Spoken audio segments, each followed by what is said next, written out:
our incredible staff who have worked day and night to pull this event off.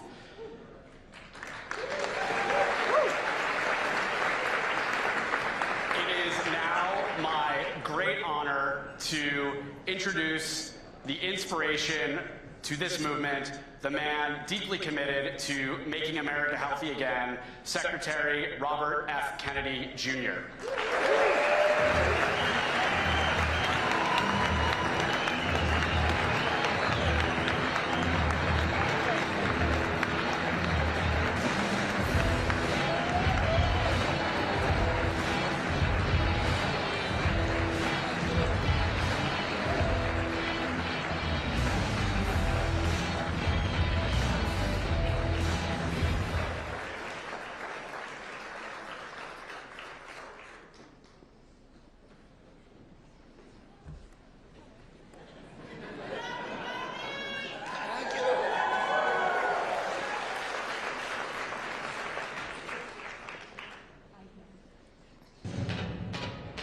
Please welcome the 50th Vice President of the United States, JD Vance.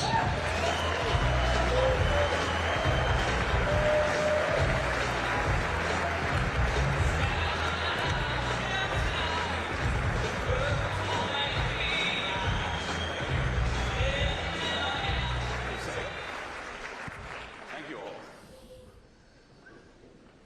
Welcome, Mr. Vice President.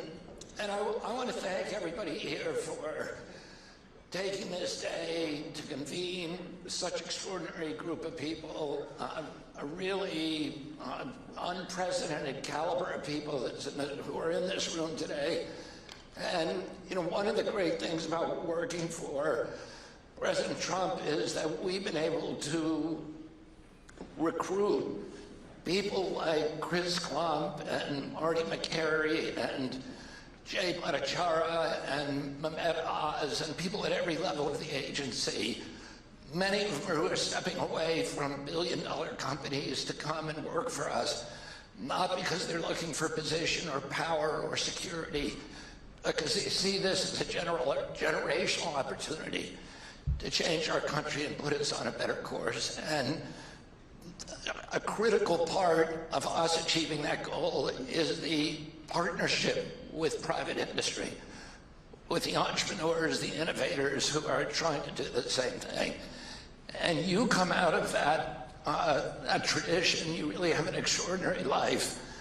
But how do you see that in other parts of the government, this partnership that we've been able to make with private industry? Yeah, well, first, Bobby, thanks. It's good to see you, and great to be with everybody. It's an amazing, I think, not just a event, but really a movement that you put together, and it's been a critical part of our success in Washington. So thank you for having me here for just a little bit. When Bobby invited me to speak, I, of course, said that I was honored to come and happy to do it, but only if we did an interview as opposed to a speech, because with a speech, you have to think about what you're going to say, where, you know, an interview, I just have to answer your questions. I don't have to think at all to do an interview. That's great. So one of the, just to answer that question, so obviously if you go back to like the MFN stuff, meaning most favored nation drug pricing, that really has happened because the president and Bobby and a number of members of the team have been actually working with private industry to lower the cost of prescription drugs for American citizens. Now, it would be great if we could get congressional Democrats to actually do something meaningful with us, because you would think, you know, you think Democrats, they like to say that they're for the working people against the big pharma companies. So you would think that legislatively they would want to work with us, but it's actually been hard to get them to work with us. So we've had to sort of go outside of the system and work with private industry to do some of this stuff. And I think you guys have done an incredible job with that. But if you look at a lot of our most important health initiatives, they have come through partnership with private industry in some form or another. And I also think that there's a mindset shift where you mentioned some of the people like Marty, like Jay, who have been such a critical part of what you've been doing. The thing that I love about the team that Bobby has put together is, yes, a lot of them have a sort of private sector mindset. They just want to get things done. They don't care about the bureaucracy or sort of, they don't care about all the people saying no in government, because as Bobby and I have learned, there are a lot of people saying no, you're not allowed to do that, or no, you shouldn't do that, and we just have to punch through that in order to achieve results for the American people. But I also just love that Bobby has put together a team of people who are not not terrified to think about things in new and interesting ways. And if you think about what has been so broken about the public health bureaucracy in this country for years, for decades, generations even, it's that people think in incredibly conventional ways. And if you bring them a non-conventional idea, their automatic assumption is, no, no, no, no, we're not allowed to talk about that, much less fund something related to that. And I think it's maybe the most important thing of all the specific initiatives that you guys have worked on effectively. The most important thing is that your team is willing to ask questions that people in government haven't been asking in a long time. And if you think about how unhealthy the American population has gotten over the past 20 or 30 years, you're not going to fix that problem unless you have people at the table who are asking different questions than the ones that were asked 20 years ago. Yeah, I mean, that's one of the... One of the interesting things about working with this president is that, you know, we're coming into these bureaucracies that have constructed these orthodoxies, and it's just a series of very narrow Overton windows. Absolutely. You're not allowed to bring the conversation Yes. out of that, or you get destroyed. That's right. And now we're working for a president who just takes a bulldozer to Overton windows and does... that like shocks us every day, and then we go, okay, well. That's exactly right. That is a good summary of Donald J. Trump, is that he takes a bulldozer to Overton windows every single day. But it had to happen. It just had to happen. And if you look at so many of the things that are happening on the public health side, I mean, you know, one of the criticisms that Bobby will always get, and I always think it's such bullshit, excuse my language, I'm not sure if I'm allowed to say that. It's probably covering, you know, I apologize to everybody who's watching live on Fox News. Hopefully they were able to bleep that out. But anyway, is sometimes there's this attack where people say, well, you know, this or that conclusion is not supported by the science, or this or that conclusion is a conspiracy theory. And science, as practiced in its best form, is that if you disagree with it, then you ought to criticize it, and you ought to argue it against it, but you can't shut down the debate. And that really is, if you look at all of the big public health debates that we've had in this country over the last 20 or 30 years, it doesn't bother me that they disagreed with something that I believed, or disagreed with something you believed, or any of you. It's that they tried to silence the people who were saying things that were outside the Overton window. And as we found out the hard way over the last few years, it was very often the people who were outside the Overton window who were actually right, and all the experts were wrong. Yeah.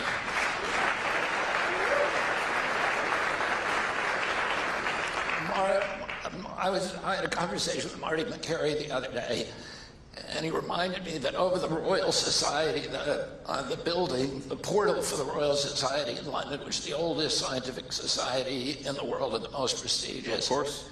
It says, question everything. Yes. And that is, you know, that's what science is. It's recognizing that convention is often wrong, and that the people who make advances on science, almost 100% of the times, are people who are willing to challenge orthodoxies and advance heterodoxies and talk about new ways of thinking. And that, you know, these very ossified bureaucracies that now make up the so-called medical establishment are fortified against that kind of change. That's absolutely right. And I mean, to put a slightly different spin on it, a lot of the times the people who are discovering things interesting and new are a little weird, right? I mean, American society for a very long time had a willingness to accept unconventional, slightly odd people inside some of these industries, inside some of these bureaucracies. I mean, I've been reading a lot in the past couple of weeks about von Neumann, the Hungarian scientist who came to the United States and was very important in the Manhattan Project. And what I keep on finding myself thinking, I mean, this is a brilliant guy.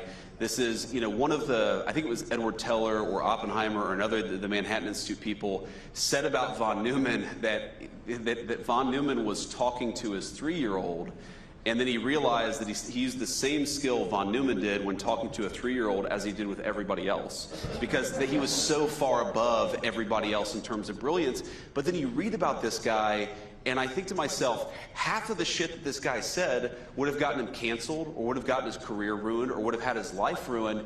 There is no way that this country is going to advance unless we're comfortable with people who are willing to challenge orthodoxy. And that's what I think got so broken, not just about the scientific bureaucracy, but probably it was worse in the scientific area than in most other places, is we've got to be comfortable challenging some of these old orthodoxies. And part of that is welcoming people who are a little unusual, because unless you do that, like, you're not going to solve America's problems with McKinsey consultants who say everything the right way all the time. No offense for the McKinsey consultants, because many of whom are very brilliant people, but like, you need the consultant mindset. You also need the person who is just thinking about an idea because it's interesting and it's fascinating and it's not being focused on enough in the right way.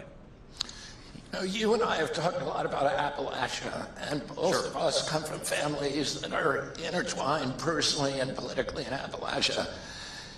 You're kind of a golden child of Appalachia. You came out, you went to Ohio State, right? That's right. Yale Law School, you know, a successful, uber successful business, a best-selling author, U.S. Senator, and now Vice President of the United States. But it's almost a kind of tragic reminder of the lost potential of almost everybody else in Appalachia, not only for poor health, it's got the worst health data of any region in the country, the highest cardiac disease, the highest obesity, the highest diabetes, the highest stroke rates, but also addiction, alcoholism, and suicide. It leads the nation for those things. And so I know it's something that you've spent a lot of time thinking about. How do we, you know, because we can solve problems in Appalachia, we can solve them for the whole country. Yeah, that's exactly right. And the public health stuff in particular is very bad. And if you look at where life expectancy has gotten the worst in the United States, Appalachia is sort of at the top of the list. And the way that I realized this, actually, so my dad died of cancer a few years ago. And it was one of these sort of super aggressive cancers, came on very unexpectedly, and then all of a sudden he was gone a few months later. But I was talking with my wife, with Usha, about this, and Usha, she was like, have you ever had like a really important male figure in your life survive to the age of 70? Like, so I'm looking at, I'm just like, okay, my grandfather died at 67 from a very preventable illness, but 67 from a very preventable, very treatable illness. I think all of my aunts or all of my uncles, and not a single one of them that I could think of made it to 69. Maybe one of them made it to 70 or 71.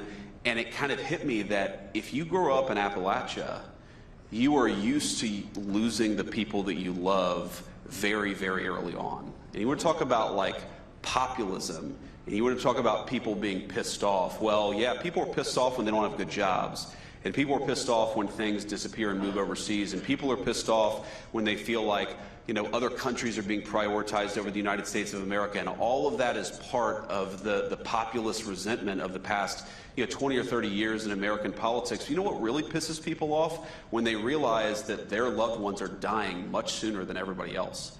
And that is a big part of the story of what's going on in Appalachia, and why I think so many people in Appalachia feel left behind.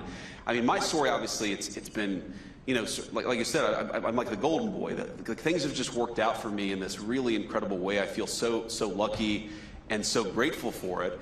But I also feel a certain sense of guilt, because there are a lot of people who grew up in families like mine who haven't had an easy life, and who haven't had all this economic opportunity, and who haven't had a person that they've fallen in love with, and they've been able to sort of build a stable, nice family like me and Usha have been able to build. And that gives me a sense of purpose, because I want those people to have the same opportunities that I've had. But it also gives me a great sense of anger, because we never should have gotten to the point that we are today. And the reason that we have is because of failed leadership, and it's failed leadership over generations. And by the way, you talk about Appalachia, you were talking about people who, though they don't have much, would take the shirt off their back and give it to a complete stranger because that's what you do. If you go back to America's biggest wars, World War I, World War II, Vietnam, which are the counties that filled their draft quotas with volunteers instead of with draftees? It's very often the parts in deep Appalachia where you've got grinding poverty, but you've also got this incredible love of country. So if any place in this country deserves not to be left behind, it's Appalachia. But on the public health stuff in particular, the numbers don't look good. And it's one of the reasons why I'm such a big supporter of what you're doing, because these are people who deserve to live better, healthier lives, but they really have been left behind by this country's leadership. Talk a little bit about how MAHA has affected you personally. My grandchildren go to school with your children. And the MAHA, I think, has gotten a lot of people thinking about how they raise their kids, how they feed them, et cetera, how they go shopping. And then maybe to talk a little bit about the political impacts of MAHA. Yeah, so there are so many different ways I could talk about this. I mean, one, I just met Bobby's family backstage, or at least some of them, and I kept on shaking hands with various people, and I'm like, well, you're an Irish Catholic, so it makes sense that you've got, a dozen or so people backstage. But I love that. I love big families. But so one, my wife, she's probably one of the original MAHA people, though I don't think that she would have ever used that phrase. Because I remember, our oldest son is 8 years old, and when babies typically eat solid food around 6 months of age. And I remember when he started eating solid foods, and I'm like, awesome, let's give him some cupcakes and ice cream. And my wife was like, no, let's give him carrots and applesauce here. So she was already thinking about health and nutrition in a way that was frankly kind of foreign to me, and that I think is very common among the MAHA crowd. Like, you guys are asking the right questions. What are we putting into our bodies? Where was it sourced from? If we're eating animal-based protein, is it coming from a place where the animals are treated the right way? If we're putting medications into our body, are we actually confident that they're doing the thing that they're supposed to do, that they're safe and effective? I just think this whole thing is about asking very critical questions about what we're putting into our bodies, into the bodies of our kids. And it's really affected me in a very profound way, and how I think about my own nutrition, about particularly how I think about what my kids are taking. And, I'm like one of these crazy people. The one way in which I'm more instinctively MAHA is that if I have a back sprain, or I slept, weird, and I woke up with back pain, I don't want to take ibuprofen. I don't like taking medications. I don't like taking anything unless I absolutely have to. And I think that's another MAHA style attitude. It's not anti-medication, it's anti-useless medication. We should only be taking stuff, we should only be giving our kids stuff if it's actually necessary, safe, and effective. And I think that's an attitude that's really beneficial to the entire country, because we do have, you've talked about this as eloquently as anybody, we do really have an obesity epidemic in the United States of America. I think a big part of that is not asking where our food comes from. We really do have medications that I don't think, maybe they're not solving the chronic disease epidemic, maybe some of them are even causing the chronic disease epidemic. We've got to be asking more critical questions about what we're putting into the bodies of our kids. And I don't think we were doing that until this movement came along. The job of the vice president has been called the worst job in the country. and I think we're out of time, ladies and gentlemen. I think for some vice presidents that's been true. And I know that President Johnson, during my uncle's tenure, felt that he'd been sidelined, and I think Spiro Agnew and Gerald Ford felt the same way with Nixon. But then you had presidents like, you had Vice President like Dick Cheney, who seemed to be actually running the country, and then you had these, relationships with... Not very well, it turns out. We agree on that. But Al Gore and Bill Clinton and Mondale and Carter, who had close personal friendships, you have an amazing job because you have a president who clearly puts tremendous faith in you. He relies on you. He's given you an extraordinary retinue of responsibilities. Talk a little bit about how your relationship with the president has evolved. Yeah, that's a great question. And it's clear to all of us in the cabinet how much affection that he has for you and how much he relies on your wisdom. Well, it's interesting. You're exactly right that the job of vice president is incredibly contingent on the president that you're serving under. And you could have a president who effectively just passes off big swaths of responsibility. You could have a president who delegates. You could have a president who has no trust in their vice president, Kamala Harris, and so it doesn't go very well for that particular vice president. But I think there are two ways that I try to think about my job with the President of the United States. Number one, he requires honest counsel. In other words, if I have an opinion on something, whether I agree or disagree with the administration position, it's really, really important that I talk to the president about it. He doesn't want yes men, and I think it's one of the reasons why you guys have a great relationship, is because you're always thinking about how can I actually give the president the best counsel. But then the second thing is, when the president makes a decision, your job is to execute. It's not to run to the papers and say, well, actually, I disagreed with this decision, or run to the Congress and badmouth the administration. It's to execute. And I think the reason why the president has trust in me is because, yes, I absolutely tell the president what I think about a given issue, but I also recognize I'm the vice president, he's the president, and when the president of the United States makes a decision, it's time to go and get it done.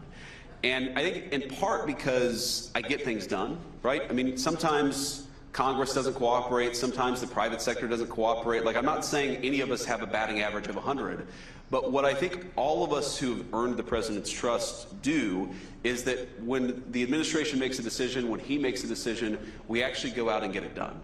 And that's why this job has been so empowering for me, is because the president trusts me. He knows I'm going to give him honest counsel. He knows that if he asks me to go get something done, I'm going to try my best to actually go and do it. And that's why we have a good partnership. I think it's why the administration has been so effective this time around, is because there are a lot of people with a very wide diversity of opinions, but we get out there and we try to do the best job for the American people and the President of the United States. And because of that, there's a lot of trust and there's a lot of affection in the cabinet. I mean, you've seen this.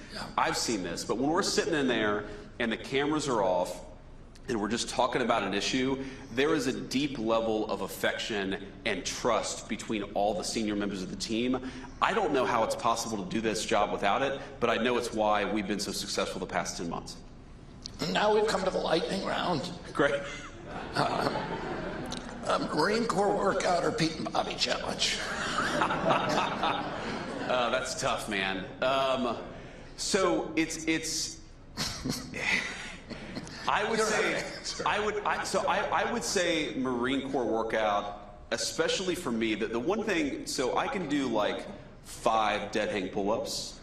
You know, I have longer arms. I'm a little fatter than I should be, and especially like 10 years or so ago, I got a little out of shape, and so it's actually the Marine Corps like physical fitness test has been an incredible guidepost to me getting back in shape. And it's basically, you run 3 miles, you do 100 crunches, or now instead of crunches they do, it's this weird planking exercise that's a core exercise, and then there's pull-ups. But I felt like that's been a very good focus. The Pete and Bobby challenge is for people who are in as good a shape as Pete and Bobby, which is not yet me, but that's my goal. My goal is to get there. Who's the funniest guy on the cabinet? Well, obviously, the President of the United States. So beside him, I mean, look, we all have different views on this.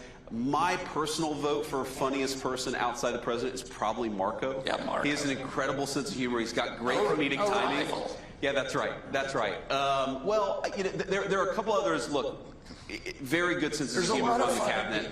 There's a lot of funny people. I think Marco is the funniest outside the president. He said something that makes everybody laugh. Correct. He's fun during the cabinet meeting. That's right. Well, I mean, I don't know if you saw this video circulating on social media, but the president met the president of Syria, al-Shara, in the Oval Office a couple of days ago, and he asked him, he's like, "Well, how many wives do you have?"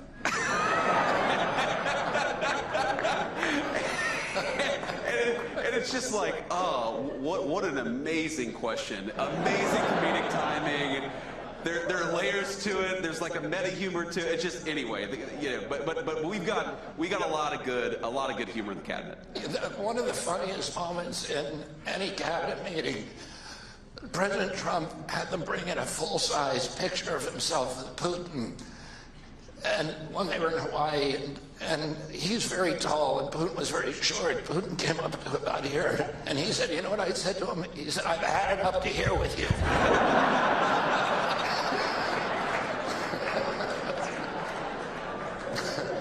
Okay. I remember that. There are 8 presidents from Ohio. How many can you name? Oh. This is unfair. That is a totally unfair question. I regret coming to this event based on that question.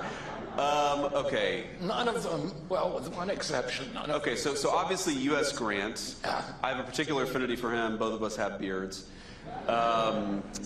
Rutherford B. Hayes. Good. Was Cleveland, Ohio, or is it somebody else? I don't think Cleveland was. Okay, the problem is a lot of the Ohio ones are frankly the range of presidents where nobody can name them. Yeah. Right? So it's like most people can like go up to Jackson, and then they know there's sort of Lincoln and Grant, and then there's like, you know, a black hole of presidents. Those are the Ohio presidents. Please don't judge my home state because it was just it was a different time in the country. So the answer is apparently 2. Did you read Chernoff's biography of Grant? I did. Incredible. One of my best friends actually gave it to me 4 or 5 years ago. Incredible book. It is. And he was an incredible guy. Why did you fall in love with Grant? Absolutely. And people, you know, he was attacked after he died by a lot of his political opponents. A lot of what I learned in grade school and high school history about Ulysses S. Grant is actually fake. He was a great general. He was also a great president. Thank you very much, Mr. Vice President. Thank you, guys. Thanks, Bobby.